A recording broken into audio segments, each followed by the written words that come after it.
मुख्यमंत्र्यांची पत्रकार परिषद सुरू आहे, पण थेट जाऊयात.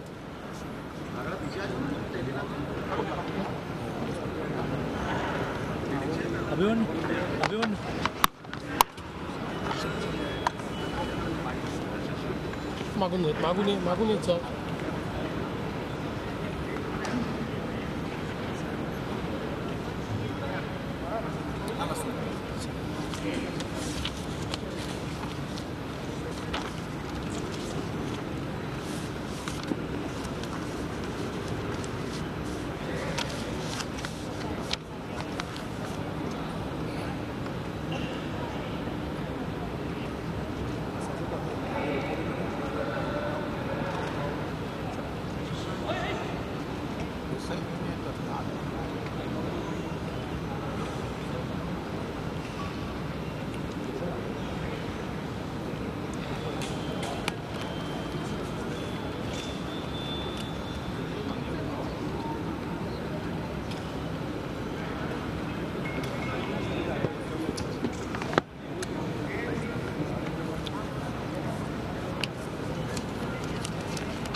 या पत्रकार परिषदेमध्ये शेतकरी कर्जमाफीबाबत महत्त्वाची घोषणा होणार का? शेतकरी कर्जमाफीसाठी काही प्लॅन तयार आहे का मुख्यमंत्र्यांकडे? हे पाहणं महत्त्वाचं ठरणार आहे. 1.5 लाखापर्यंत कर्जमाफीची घोषणा होण्याची शक्यता आहे. तर नियमित कर्ज भरणाऱ्यांसाठी एक वेगळी योजना सरकारने तयार केल्याचंही सध्या समजतंय. मात्र आता मुख्यमंत्र्यांच्या पत्रकार परिषदेतूनच या सगळ्यावरती प्रकाश टाकला जाणार आहे.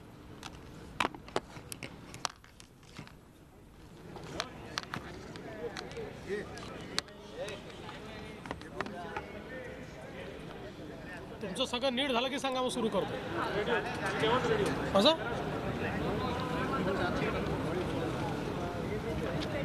मोबाईल वगैरे सर्व रेडी झालं सांग एकदम.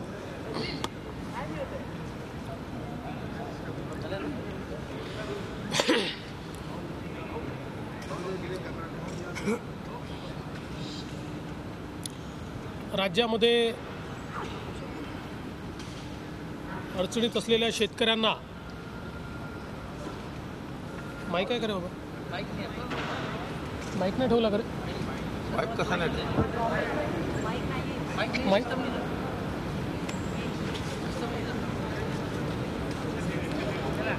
ठीक आहे. राज्यामध्ये शेतकऱ्यांना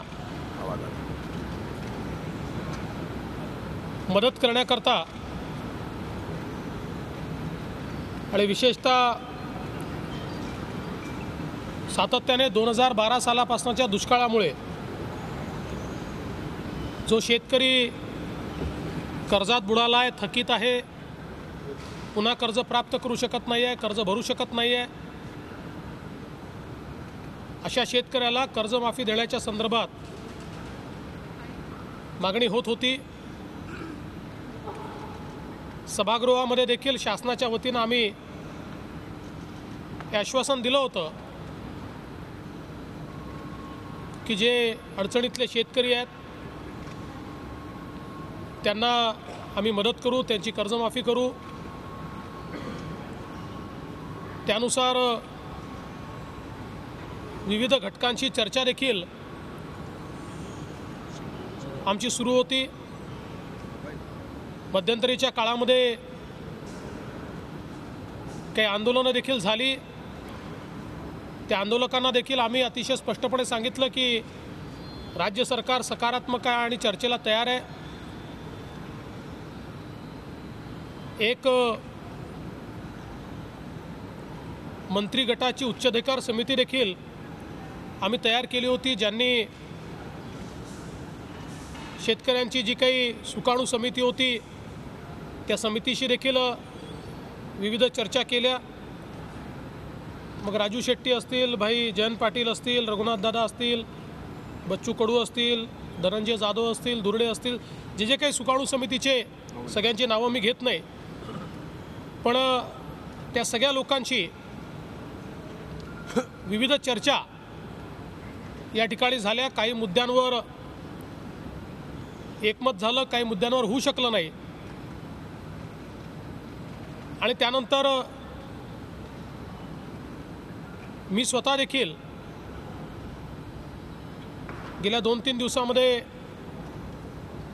विविध लोकांची चर्चा केल्या, चंद्रकांत दादांनी आणि समितीने चर्चा केल्या, विविध राजकीय पक्षांची चर्चा केली, मग काँग्रेस पक्ष असेल, राष्ट्रवादी काँग्रेस पक्ष असेल, या सगळ्या पक्षांची आम्ही चर्चा केली.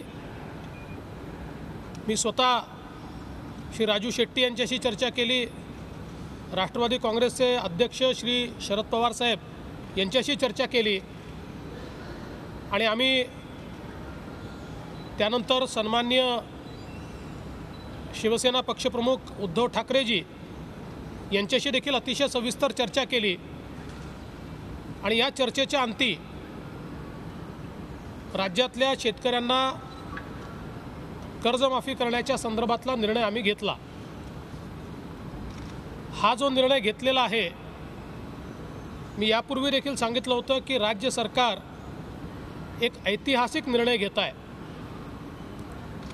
आणि माझा दावा आहे की राज्याच्या देशाच्या इतिहासातला सगळ्यात मोठा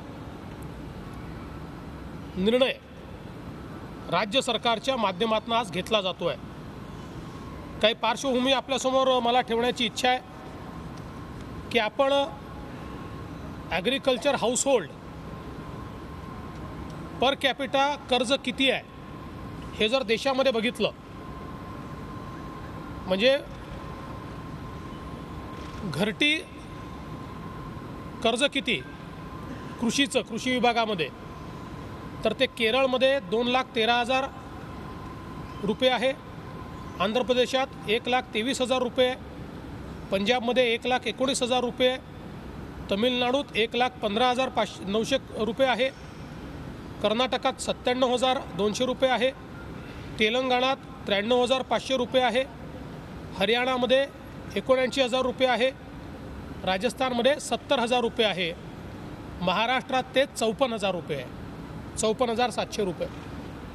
म्हणजे हे मी याकरता सांगतो आहे की जर आपण एकूण कर्जमाफीचा क्वांटम बघितला तर त्यातनं आपल्या लक्षात येईल या सगळ्या राज्याच्या तुलनेत घरटी कर्ज हे महाराष्ट्रामध्ये कमी आहे.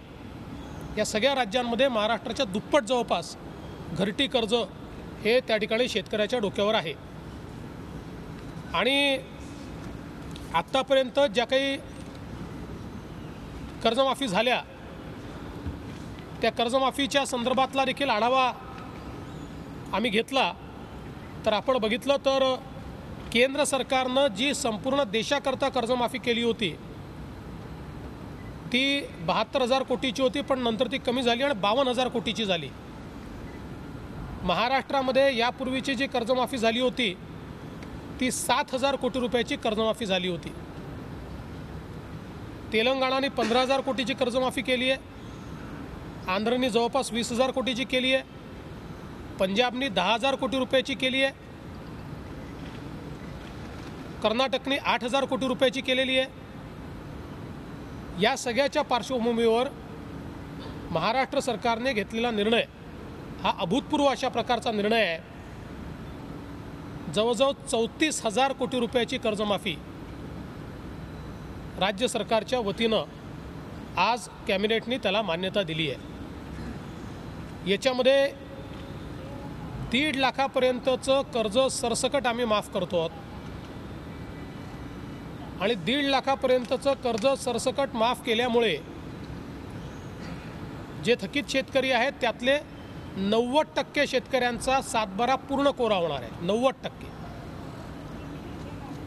उरलेले जे 6 लाख शेतकरी आहेत त्यांच्याकरता आम्ही OTSची योजना आणतो आहोत, ज्याच्यामध्ये 1.5 लाखाचं कॉन्ट्रीब्युशन राज्य सरकार देईल आणि त्यांना OTS करून घेता येईल. त्यामुळे हे सगळे शेतकरी याच्यामध्ये आम्ही कव्हर केलेले आहेत. यासोबत ज्या शेतकऱ्यांचं कर्जाचं पुनर्गठन झालं ते एकतर थकीत झाले असतील तर पीक कर्जाच्या सवलतीत जातील, मध्यम मुदतीच्या कर्जामध्ये जे गेले आहेत ते त्याच्यामध्ये जातील, कारण हे कर्ज माफ करत असताना पीक कर्जासोबत टर्म लोन ज्याला आपण म्हणतो मध्यम मुदतीचं कर्ज हे देखील आम्ही या ठिकाणी रद्द करतो आहोत, माफ करतो आहोत. त्याच्यामुळे पुनर्गठित थकीत जे आहेत किंवा मध्यम मुदतीत गेलेले आहेत त्यांना देखील या ठिकाणी या कर्जमाफीचा उपयोग होणार आहे। हा जर आपण हिशोब लावला तर एकूण 40 लाख शेतकऱ्यांचा सातबारा कोरा होणार आहे। आणि त्यासोबत जे शेतकरी नियमित कर्ज भरतायत त्या शेतकऱ्यांचा देखील हा सवाल असणार आहे की आम्ही नियमित कर्ज भरलं हे आमचं चुकलं का, आम्हाला प्रोत्साहन काही मिळणार आहे की नाही, आणि म्हणून तोही निर्णय आम्ही घेतला आहे। आणि नियमित कर्ज भरणाऱ्या शेतकऱ्यांना 25% पण 25,000 कमाल मर्यादा इतकं आम्ही प्रोत्साहनपर अनुदान हे जमा करणार आहोत। आणि आता जे शेतकरी 30 जूनपर्यंत कर्ज भरतील त्यांनी तर ते तेवढं कर्ज कमी भरलं तरी देखील त्यांना ते अनुदान थेट त्यांच्या खात्यामध्ये तात्काळ हे आम्ही देण्याची व्यवस्था करू किंवा बँकांची आम्ही त्या संदर्भात टायअप करून तेवढे पैशाची हमी राज्य सरकार घेईल। त्यामुळे आपण जर विचार केला तर एकूण राज्यातल्या 89 लाख शेतकऱ्यांना 34,000 कोटी रुपयाची मदत या माध्यमातून होते आहे। अतिशय अभूतपूर्व अशा प्रकारचा निर्णय आहे। मला याची कल्पना आहे की या निर्णयाचा मोठा बोजा हा राज्य सरकारवर पडणार आहे। प्रसंगी आम्हाला काही कामं कमी करावी लागतील, पण अडचणीतल्या शेतकऱ्याला मदत करायचा निर्णय घेतल्यामुळे त्या निर्णयाच्या पाठीशी मंत्रिमंडळ अतिशय ठामपणे उभं आहे। हे करत असताना साहजिकच हा पैसा कुठनं उभा राहील असाही प्रश्न आपल्या माध्यमातून येणार आहे। ज्या प्रकारे आंध्रनी किंवा तेलंगणाने बँकांशी टायअप करून सरकारने त्याचे हप्ते पाडून घेतले, तशाच प्रकारे आम्ही देखील बँकांशी टायअप करून त्याचे हप्ते पाडून घेणार आहोत। थोडं इंटरेस्ट बर्डन येईल, पण राज्याची एकूण आर्थिक क्षमता बघता एवढे पैसे एका वर्षात राज्य काही भरू शकत नाही। त्यामुळे शेतकऱ्याला जरी आम्ही मोकळं करत असलो तरी राज्य त्या संदर्भात बँकांशी चर्चा करून त्याचे योग्य हप्ते पाडून आणि त्या माध्यमातून हे पैसे परत करण्याचं काम करेल। मला असं वाटतं की एक चांगला निर्णय या ठिकाणी झालेला आहे। मी सर्व पक्षाच्या नेत्यांचे मनपूर्वक आभार मानतो। विशेषत्वाने भारतीय जनता पक्षाचे नेते असतील, शिवसेनेचे माननीय उद्धवजी ठाकरे असतील, यांचे विशेषत्वाने मी आभार मानतो। भारतीय किसान संघ यांनी देखील अतिशय मोलाची मदत याच्यामध्ये आम्हाला केली, त्यांचे मी आभार मानतो। आणि ते मानत असताना निश्चितच मी हा विश्वास व्यक्त करतो की ज्या प्रकारची चर्चा आमची विविध पक्षांची झाली आहे किंवा काल ज्या प्रकारे शरद पवार साहेबांची चर्चा झाली आहे, सर्व पक्ष याचं स्वागत करतील। काल अशोक चव्हाणांची देखील चर्चा चंद्रकांत दादांनी केलेली आहे, त्यामुळे सर्व पक्ष याचं स्वागत करतील। आणि काही बाबी यातल्या एखाद वेळेस जर राहून गेल्या तर त्याचा भविष्यातही विचार करता येईल, पण आता याच्यापेक्षा मोठा बोजा हा राज्य सरकार उचलू शकण्याच्या क्षमतेत नाही। हाही खूप मोठा बोजा आहे। आणि पुन्हा एकदा सांगतो की देशाच्या इतिहासातील सर्वात मोठी कर्जमाफी ही आज महाराष्ट्र सरकारने या ठिकाणी केली आहे। या योजनेचं नाव हे छत्रपती शिवाजी महाराज कृषी सन्मान योजना अशा प्रकारे ठेवण्यात आलेलं आहे।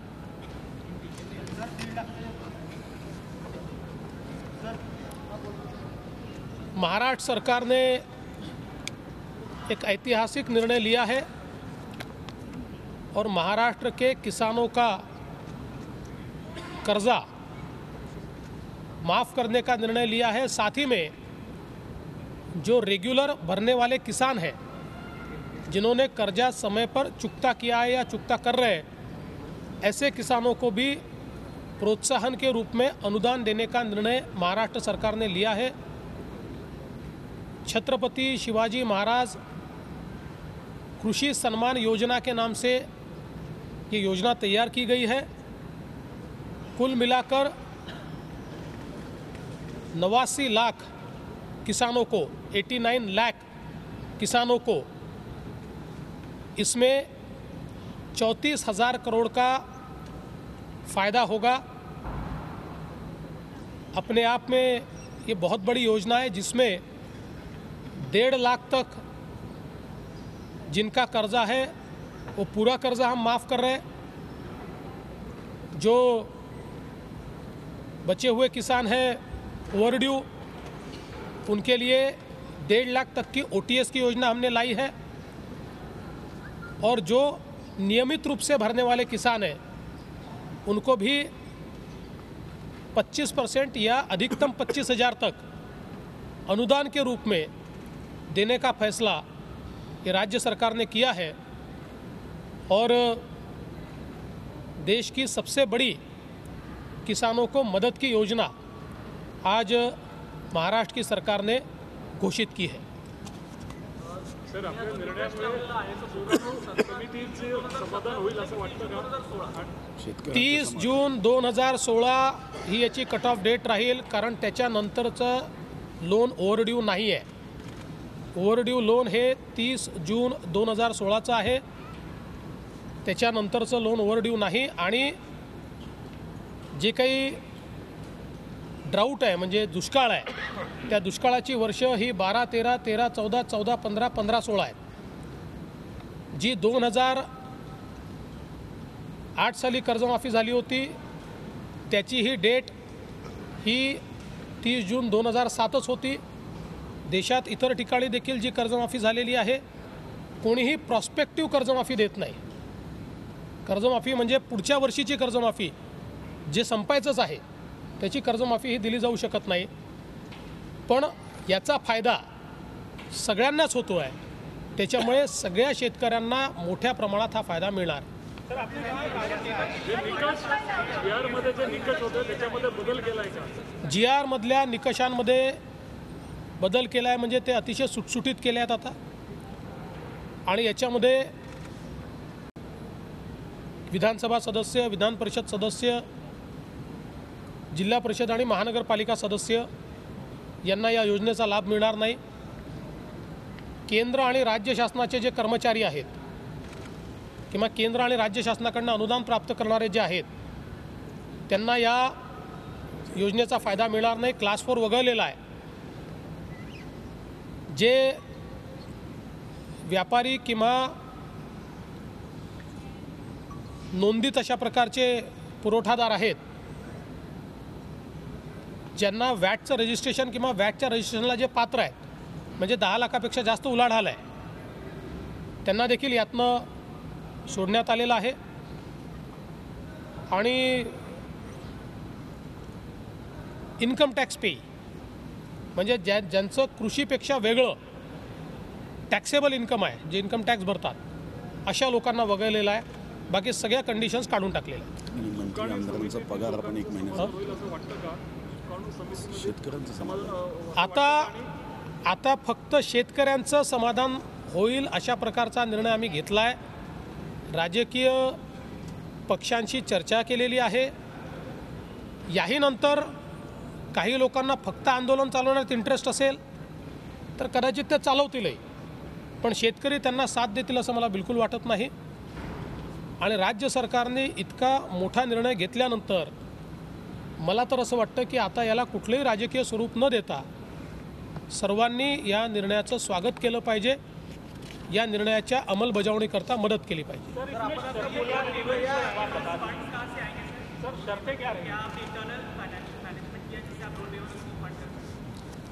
देखिए, हमने इसके बारे में विचार किया है। इतना बड़ा लोन वेवर करने के बाद निश्चित रूप से राज्य के फाइनेंसेस के ऊपर प्रेशर आएगा। हमने उसका भी विचार किया है। उससे फाइनेंशियल स्थिति के ऊपर जो असर होगा, उससे कुछ चीज़ों के ऊपर हमको कंट्रोल लाना पड़ेगा। उसका भी विचार हमने किया है और मूल रूप से इसको बैंकों के साथ चर्चा करके एक रीपेमेंट का शेड्यूल हम बैंकों से ले सरकार, इसका भी प्रयास हम करेंगे। ये इससे पहले आंध्र प्रदेश और तेलंगाना में हो चुका है, तो उसी प्रकार से हम भी बैंकों के साथ टाइप करके एक रीशेड्यूल, एक पेमेंट का शेड्यूल लेंगे।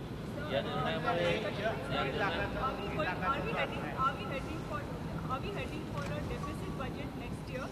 Number two, what percentage of the financial cuts are we expecting in the mega projects? Because what we gather is the finance ministry 25%, 30% could be the cut. Third is bank repayments when you're talking about. I mean, the national banks have some reservations. So how are you going to overcome that? And are you ruling out land monetization completely? याच्याकरता पैसे आणण्याकरता ज्या ज्या काही योजना आहेत त्या योजना आम्ही करणार आहोत। फिस्कल डिसिप्लिनच्या दृष्टीनं काही कठोर निर्णय घ्यावे लागतील, ते निर्णय देखील आम्ही घेणार आहोत। आणि त्यासोबत थोडासा बँकांकडनं इंटरेस्टचा बोजा स्वीकारून देखील याला फॅक्टर करून शेड्यूल कसे करता येईल याचाही प्रयत्न आम्ही करणार आहोत। मी हे आधीच कबूल केलेलं आहे की एवढी मोठी कर्जमाफी केल्यानंतर निश्चित काही ना काही परिणाम तर त्याचा फायनान्सेसवर होईल, त्यामुळे डेफिसिटवर काही ना काही परिणाम होईल, पण हे डेफिसिट कमीत कमी कसं ठेवता येईल हाही निर्णय आम्ही करणार आहोत। एक गोष्ट अजून मला सांगितली पाहिजे की राज्य सरकारने, आपल्याला कल्पना आहे की दुधाचा भाव देखील शेतकऱ्यांकरता 3 रुपयाने वाढवण्याचा निर्णय यापूर्वीच घोषित केलेला आहे। आणि आज आमच्या सर्व मंत्री आणि आमदारांनी 1 महिन्याचा पगार हा या कर्जमाफीकरता देण्याचा निर्णय घेतला आहे। That is a different thing, it's not related to दिस।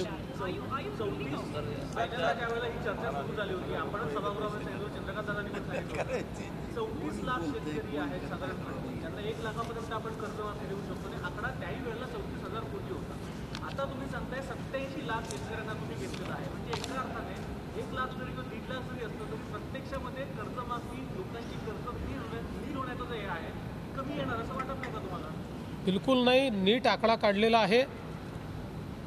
आत्ता जे शेतकरी 1.5 लाखाच्या आतले आहेत त्या शेतकऱ्यांची जी संख्या आहे ही जवळजवळ 34-35 लाख ती आहे, 36 लाख ती आहे।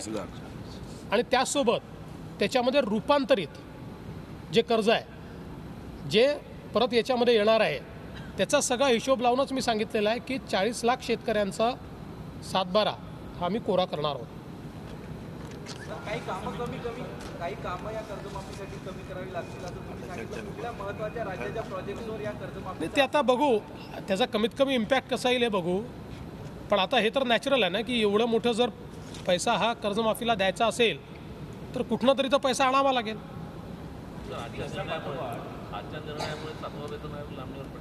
नाही, तो समिती आहे 7व्या वेतन आयोगाच्या संदर्भातली समिती काम करते आहे, ती समिती योग्य वेळी निर्णय करेल।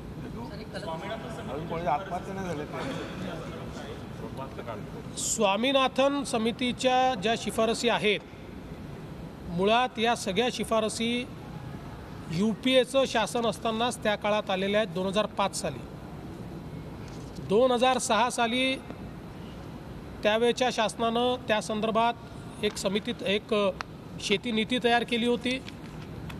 त्या शेतकरी नीतीच्या अंतर्गत त्यांनी त्यातल्या बहुतांश शिफारसी स्वीकारल्या, काही शिफारसी स्वीकारलेल्या नाहीत।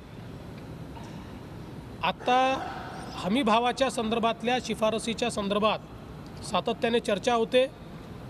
आम्ही केंद्र सरकारशी त्याही संदर्भात चर्चा करणार आहोत आणि हा हमीभाव कशा प्रकारे शेतकऱ्याला मिळेल या संदर्भात जास्तीत जास्त मेकॅनिझम हे कसं तयार करता येईल या संदर्भात केंद्र आणि राज्य सरकारच्या माध्यमातून प्रयत्न करू। यासोबत एक गोष्ट अजून मला सांगितली पाहिजे की कर्जमाफी केल्यानंतर शेतकरी पुन्हा कर्जबाजारी होणार नाही याकरताही आपल्याला कारवाई करावी लागेल आणि त्याकरता गुंतवणूकही आपल्याला करावी लागेल। कितीही कन्स्टंट आले तरी शेती क्षेत्रातली गुंतवणूक आम्ही वाढवणारच आहोत, ती आम्ही कमी होऊ देणार नाही. त्याच्याकरता डेफिसिट वाढलं तरी चालेल, पण शेती क्षेत्रातली कॅपिटल गुंतवणूक ही वाढवण्याचाच प्रयत्न राज्य सरकार करेल. गेल्या वेळेला ज्यावेळेला कर्जमाफी झाली होती, तुमचा एक आक्षेप होता की जिल्हा बँका भरल्या गेल्या, त्यांच्या जिल्हा बँका, प्रत्यक्षात लोकांना मिळाले नाहीत पैसे. आता सुद्धा जिल्हा बँकांकडूनच कर्ज घेतलेली आहेत, दिली जाणार आहे. मागच्या कर्जमाफीमध्ये जे काही घोटाळे झाले ते CAGच्या रिपोर्टमध्ये आले आहेत. आत्ता कर्जमाफी करताना त्या सगळे घोटाळे होणार नाही याच्या प्रिकॉशन्स या आम्ही घेतलेल्या आहेत. काही सोसायट्या, बँका मागच्या कर्जमाफीत आपण बघितलं की कशा प्रकारे त्यांनी त्याचा मिसयूज केला, तो होणार नाही याकरता देखील आपण याच्यामध्ये काळजी घेतलेली आहे. त्यामुळे प्रयत्न आमचा असा असणार आहे की अतिशय स्ट्रिक्ट मॉनिटरिंग करून या ठिकाणी ज्या काही बँका असतील त्यांच्यावर देखील योग्य प्रकारे लक्ष ठेवून या कर्जमाफीत घोटाळे होऊ नयेत अशा प्रकारचा प्रयत्न आम्ही करू.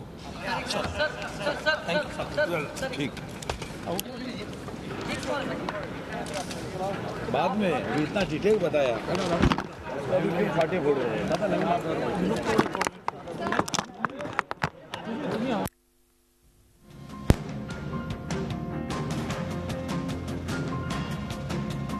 आपण पाहतोय राज्याने ऐतिहासिक निर्णय घेताना 34,000 कोटींची कर्जमाफी जाहीर केलेली आहे. या कर्जमाफीचा 90% शेतकऱ्यांना राज्यातल्या फायदा होईल असं मुख्यमंत्र्यांनी स्पष्ट केलंय. 1.5 लाखापर्यंतचं कर्ज सरसकट माफ करण्यात आलंय. तर नियमित कर्ज भरणाऱ्या शेतकऱ्यांना 25% अनुदान देण्यात आलंय. छत्रपती शिवाजी महाराज कृषी सन्मान योजना असं या योजनेचं नाव असेल. 34,000 कोटींची कर्जमाफी राज्यानं केली आहे. राज्यातल्या 90% शेतकऱ्यांना याचा फायदा होईल. अतिशय महत्त्वाचा निर्णय राज्यातल्या शेतकऱ्यांच्या दृष्टीने.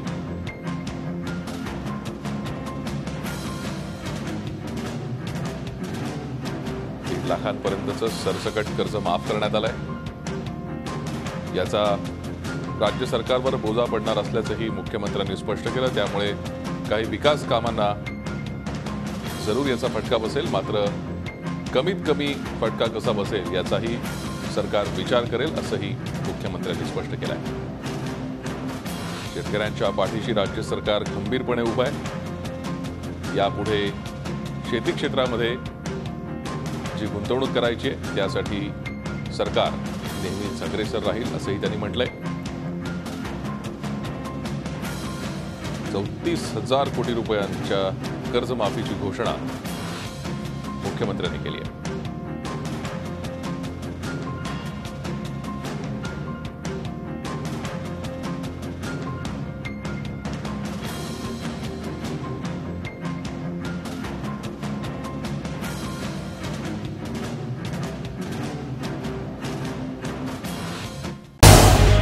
झी 24 तास रहा एक पाऊल पुढे.